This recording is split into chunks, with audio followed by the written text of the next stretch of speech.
لیکن اللہ کا نظام تو دیکھو، ایک قافلہ،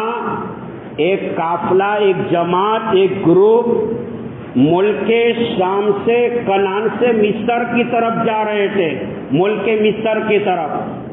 اللہ پاک نے اسباب ایسا پیدا کیا، یوسف کنویں میں مت گھبرا، یہ بھائی لوگ تجھے نکالتے نہیں ہے تو کوئی اور سبب میں پیدا کروں گا۔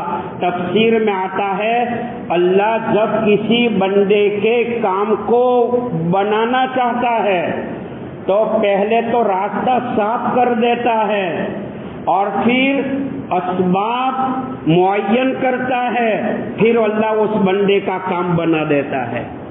حضرت یوسف علیہ السلام کنویں والی زندگی میں، خلوت میں، تاریکیوں میں، اندھیروں میں، 60 سال کی عمر، اللہ نے کیسا نظام کیا۔ ایک قافلہ ملک شام سے مصر جا رہا تھا، وہ ان کو جانا تھا دوسرے راستے سے، اچانک وہ بھٹک گیا اللہ کی طرف سے اور کنویں کے اوپر پہنچا۔ اب قافلے والے جو ہے بڑے پیاسے تھے، پیاس لگے ہوئے تھے، تو قافلہ والوں کا جو امیر صاحب تھے انہوں نے کہا، ایک آدمی کو متعین کیا جس کا نام تھا مالک بن دوبر، کہا کہ تم جاؤ کنویں سے پانی نکال کر کے لے آؤ۔ مالک بن دوبر وہ گئے اور کنویں کے اندر ڈول کو ڈالا۔ یوسف علیہ السلام نے کھن کھناٹ کی آواز کو سنا کہ یہ کیا ہے، کہا اوپر دیکھا تو کوئی ڈول سے پانی نکالنے کی کوشش کرتا ہے۔ یوسف علیہ السلام جھٹ کر کے ڈول میں بیٹھ گئے۔ اب ڈول کھینچنے والا تو یہ سمجھے گا کہ پانی آ رہا ہے، تو یوسف علیہ السلام ڈول میں بیٹھ گئے، کنویں کی بارڈر پر، کنویں کے دیوار کے کنارے پر آئے۔ مالک بن دوبر نے یوسف علیہ السلام کو ہاتھ میں لیا اور خوبصورتی کو دیکھا تو وہ تو اچنبھے میں پڑ گیا، کتنا خوبصورت۔ گلدستے تفاسیر میں لکھا ہے حضرت یوسف علیہ السلام کا جو حسن تھا وہ دادی کی طرف سے آیا تھا۔ یوسف علیہ السلام کی جو دادی ہے، ساری کائنات کا چھٹا حصہ حسن کا اللہ نے ان کو دیا تھا۔ پوتا جو ہے، پوتا پر پوتا، دادی اماں ابا کی نسبت پر چلتا ہے۔ اس پر ایک تھوڑا سا ایک لطیفہ کرو۔ بچہ جب ہوتا ہے تو ماں کہتی ہے مارا જેવો લાગે, પાપા કે મારા જેવો લાગે ને બધી તે પોરો ઊંધા ઢંઢા કરે તો માં ક્યાં ખબર નહીં કોના પર પડેલો છે કહેતે।